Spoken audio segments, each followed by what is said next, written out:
Have you ever felt like you were meant for more, but you don't know what more is? Have you ever felt like you're stuck right where you are and you want to get to that next place, but you don't know how to get to that next place, or you don't even know what that next place is? Or how about this one?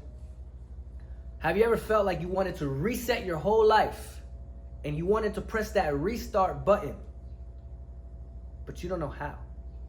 Look, I've been there. It may not look like it because of where I am today, but trust me, I've been there. So I got the solution for you. I don't want you to continue to think that these problems are yours forever. I want you to start focusing on the solution. I wish somebody would have gave me this template that I have for you. I got a template for you. We're gonna put this into practical stuff. I'm also gonna get a little spiritual, and I might get a little tiny bit religious too. But don't pay attention to that if that's not for you. Pay attention to the formula that I have to offer you that'll help you find your calling. All right, so, hi, my name is Miguel Cruz. This is MCKO Wisdom. I'm the owner of MCKO Boxing, and you can find my music on all platforms, MCKO. What is MCKO? Well, I'm MC on the mic and I'm KO in the ring. And also my initials are MC, so it's a play on words, all right? So I'm MCKO. Nice to meet you. Let's go back to calling. So, that word calling, something is calling you. Most people think that a calling just comes to you like a lightning bolt. Like, boom, this is your calling. This is what you're supposed to do. That's not how it works. Hey, that might work for some people. I never met people like that. But for people like me and you, nah, it ain't work like that. Otherwise, we would have been walking in our calling, right? So remember, I got the solution for you. So what do we got to do? All right, so that word calling, that means something is calling us. That means there's a voice. That means there's a caller. So if we're not hearing that, there's a disconnection between us and the caller. So how do we get that connection back? You call back. I'm so serious. You call back. Go into the silence. Remove all the unnecessary calling. The YouTube, the Instagram, the TikTok, your friends that are not walking in their calling, your family that is trying to steer you in the way that they want you to go, but it's not the way that you've been designed by God to go. How do you connect with that? You need to isolate yourself from all of this noise. And you need to call back. You need to ask. You need to seek, and you will find. I'm so serious. Go spend some time in the silence, in private, and ask God, why am I here? What is my purpose? And listen. And just talk. All of your frustrations, all of your worries, all of your concerns, He's there listening. He may not answer to you right away, but as you spend time there, it'll be revealed to you later. It's almost like putting seeds in the dirt. You may not see the growth right away, but you keep nurturing that. You nurture the relationship between you and the caller. He's going to start calling you. Things are going to start showing up in your life. You're going to start seeing signs. Things are going to start to work out. Opportunities are going to arise. Doors are going to open. If you're not experiencing that right now, there's a disconnection between you and the caller, right? Okay, let's go back to that practical formula that I told you, though. All right, let's remove the spiritual side. Let's get back to reality. So how do we find our calling? We got to look within. I got a chart for you that the Japanese use. It's called Ikigai. The word Ikigai means reason for being. The Japanese use this chart to help identify with each individual person what is their reason for being. Now, I'm not saying that, let's go ahead and do this Ikigai chart, right? I'm not saying that this Ikigai, your Ikigai, is exactly what you are going to do until the day you die. It may change. That's why a relationship with the caller, with God, is so ideal, because when you hit that season of your life where things change, I got that connection with my Heavenly Father. So I know that he's gonna show me what I gotta do next. All right? So this is a good guide to help you get there, but you need God in order to help you stay in your calling. Let's go to that chart. All right, so I'm gonna compare this Japanese philosophy with what you've been told, with what we all been told and programmed to believing here in America. What we've been told is go to school and then go get a high-paying job. And then you don't quit that job ever. You stay at that job no matter what. You work, so then you can retire.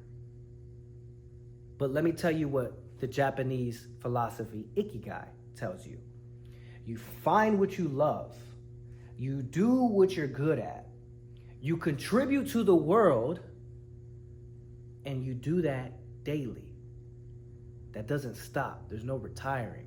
There's no need to retire if you're walking in your calling. You ever heard that saying? It's not work if you love it.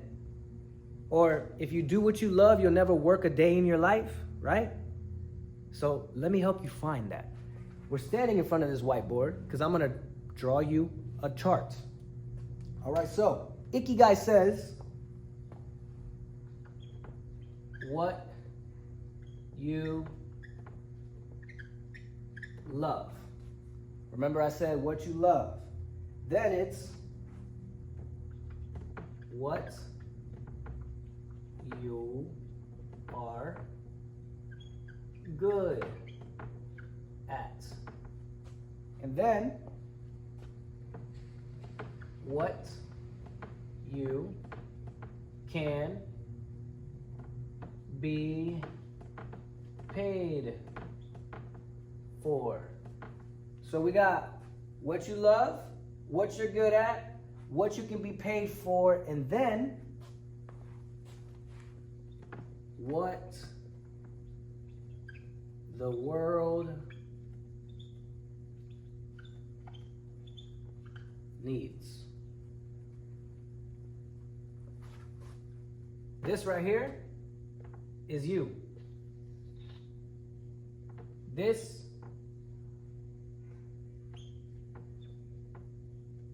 is your Ikigai. Ikigai is your reason for being. You find what you love, you figure out how you can get paid from it. If you're still watching this video and you're thinking, yeah, I've heard this before, but you don't understand because of the cost of living. And this is where I say I do understand. I want you to know that there was a time in my life where I was working 3 jobs. 1, 2, 3 jobs. Are you working 3 jobs? Okay, maybe you are. So the jobs that I was working for, I was trading my time for money, and I did not enjoy these jobs. Let me tell you, the first job that I was working at a hot dog store selling hot dogs. And there was some times where I dressed up in a hot dog costume and I would dance to try to get people inside the store because the store was dead. All right, so that was a job that I had in the morning. The job I had in the evening was delivering pizza. And then the other job that I had was kind of like an independent contractor selling CBD back when CBD was on the rise. So I legit had 3 jobs. And then on my off time, I would invest that time into making music. And so it was like I was on a treadmill. All the money that I was investing was just, I was in a hamster wheel. That's how I felt. I felt like I was literally on a hamster wheel. I wasn't seeing any growth. I'm expending a lot of energy, but still I'm stuck in this bubble.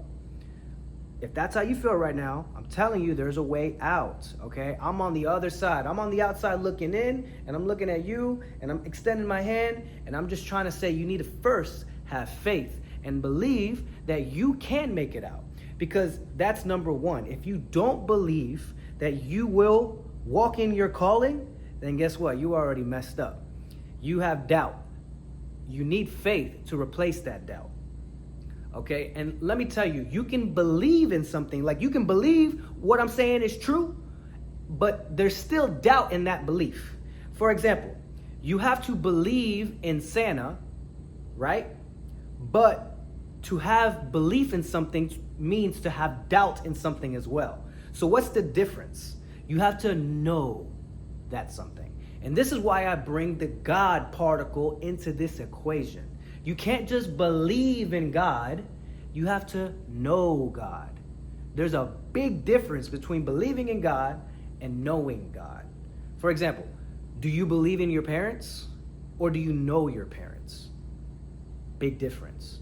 So because I know my Heavenly Father, because of what I've experienced Him bring me through, because of my faith in situations, I know that no matter what I'm facing, or if this changes, or if the seasons change, I know He's gonna direct me. He's going to show me what I need to do. Why? Because He's done it time and time again. And He can do that for you too. So first things first is you gotta have the right mindset.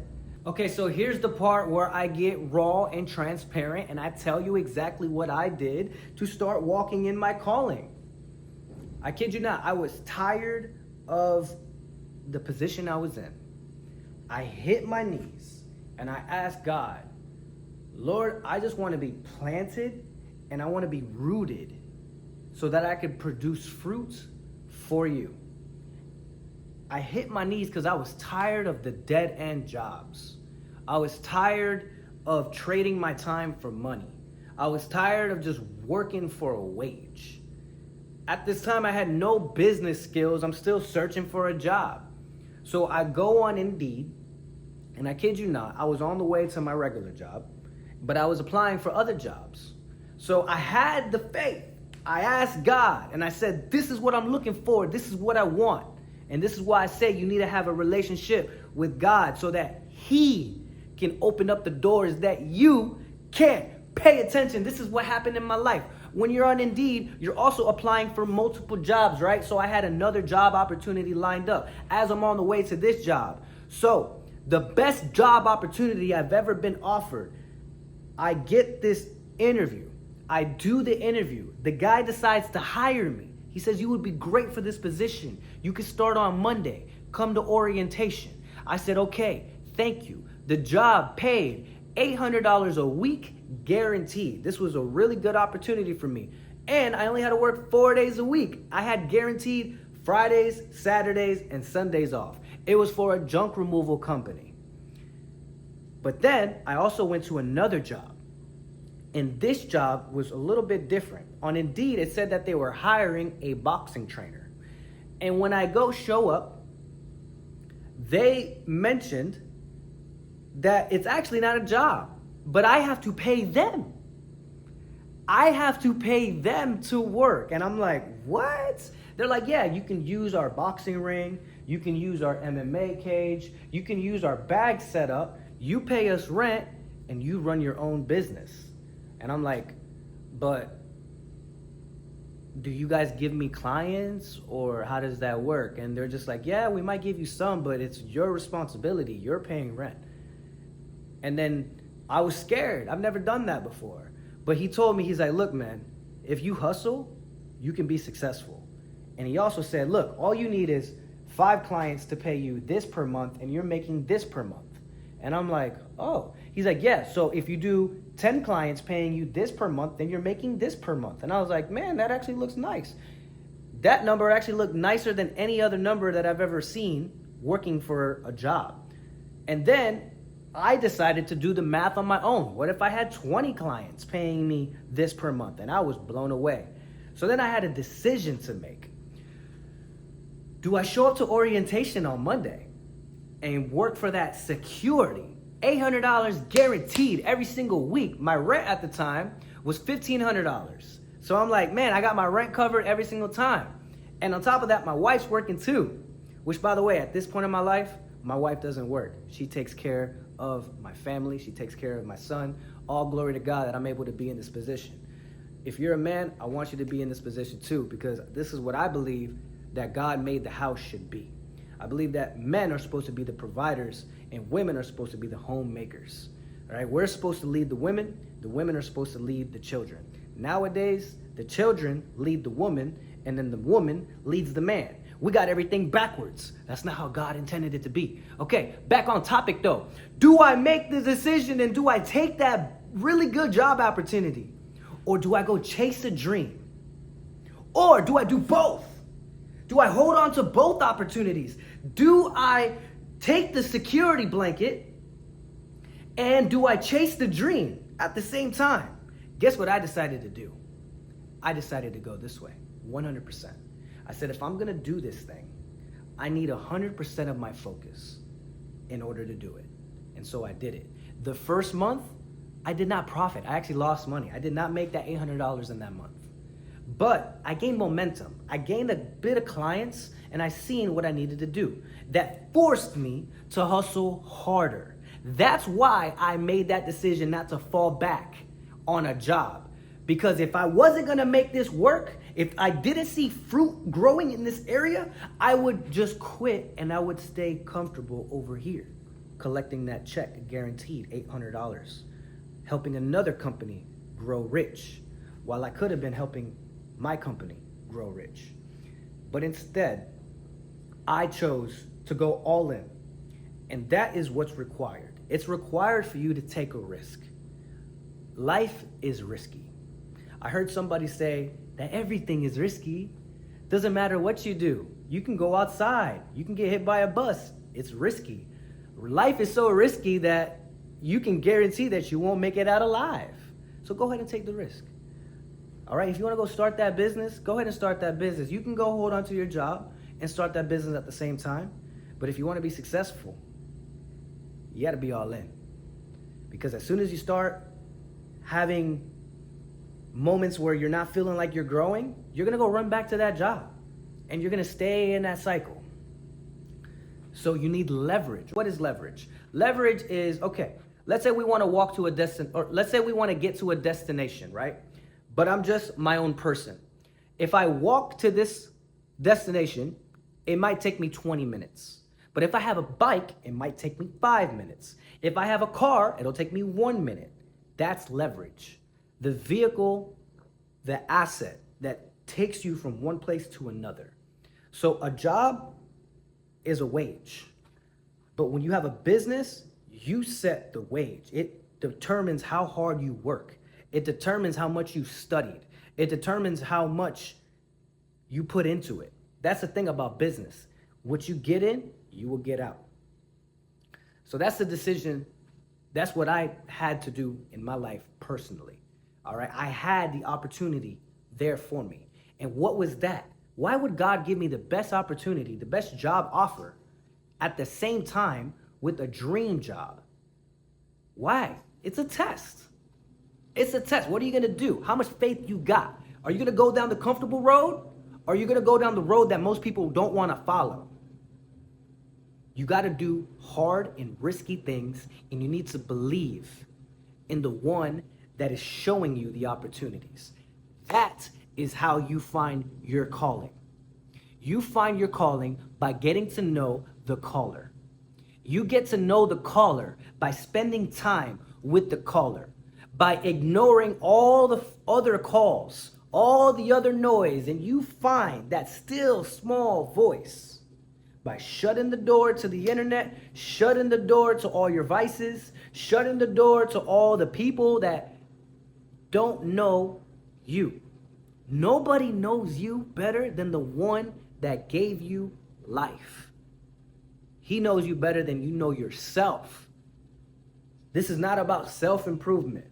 This is about finding out why you're here. I'll tell you one thing. You are called to serve people. And that's what business is about. It's about solving somebody's problem. And maybe you're not called to start your own business. You might be called into helping somebody grow their business. Because as a business owner, I definitely need help. I can't do this thing by myself. I need trainers to help me when I'm burning out. I need people to help me market. I need leverage. That's what a company is. And you might be that leverage to help a company that has good morals get to that next level so that they can help more people. I don't know what your calling is. That's for you to determine.